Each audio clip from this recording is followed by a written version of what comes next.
Lockdown ಸಂದರ್ಭದಲ್ಲಿ ಮೀನು ಮಾರುತ್ತಾ ತನ್ನ ವಿಶಿಷ್ಟ ಶೈಲಿಯ ಹಾಡಿನ ಮೂಲಕ ಮನೆ ಮಾತಾಗಿದ್ದ ಸಖತ್ ವೈರಲ್ ಆಗಿದ್ದ ರಾಮ ಸಾಲ್ಯಾನ್ ಇದೀಗ ತನ್ನ ಅದ್ಭುತ ಹಾಡಿನ ಮೂಲಕ ಜನಮನ್ನಣೆ ಪಡೆದಿದ್ದಾರೆ. ಕಟೀಲು ಭ್ರಮರಾಂಬಿಕೆಯ ಹಾಡನ್ನ ಹಾಡಿದ್ದು ಈ ಹಾಡು ಎಲ್ಲೆಡೆ ಪ್ರಶಂಸೆಗೆ ಪಾತ್ರವಾಗಿದೆ. ಈ ಹಿಂದೆ ದೇವಿಯ ಹಾಡಿಗೆ ಯಾವುದೋ ಸಾಹಿತ್ಯವನ್ನು ಕಟ್ಟಿ ಹಾಡಿದ್ದ ಕಾರಣ ನೆಟ್ಟಿಗರ ಆಕ್ರೋಶಕ್ಕೆ ಕಾರಣವಾಗಿದ್ದರು. ಸದ್ಯ ಇವರು ಹಾಡಿದಂಥ ಈ ಹಾಡು ಬಹಳಷ್ಟು ಪ್ರಸಿದ್ಧಿಯನ್ನು ಪಡೆದಿದೆ.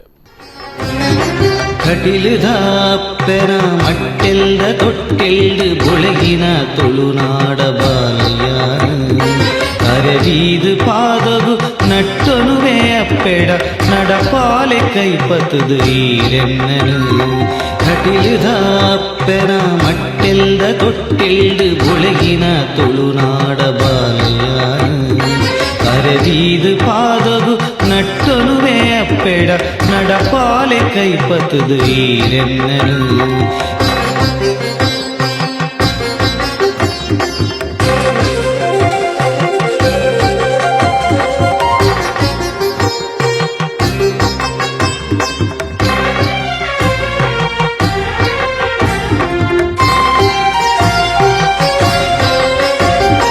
ನಂಜಿ ಮಚ್ಚರದಾಂತಿ ಶುದ್ಧ ಮನಸ್ಸಿಡೆಯಾನ್ ಎಕ್ಕೊನು ವೈರನು ಎನ್ನುಡಲಿಗು ನಂಜಿ ಮಚ್ಚರದಾಂತಿ ಶುದ್ಧ ಮನಸ್ಸಿಡೆಯಾನ್ ಎಕ್ಕೊನು ವೈರನು ಎನ್ನುಡಲಿಗು ಬದುಕುದಾ ಸಾದಿಗೆ ಸತ್ಯದ ತುಡರಾದ ಪೂತ ಪಜ್ಜನದೀದು ನಡಪಾಲೆಗೆ ಬದುಕುದಾ ಸಾದಿಗೆ ಸತ್ಯದ ತುಡರಾದ ಪೂತ ಪಜ್ಜನದೀದು ನಡಪಾಲೆಗೆ ಕಟಿಲುದಾಪ್ಪೆರ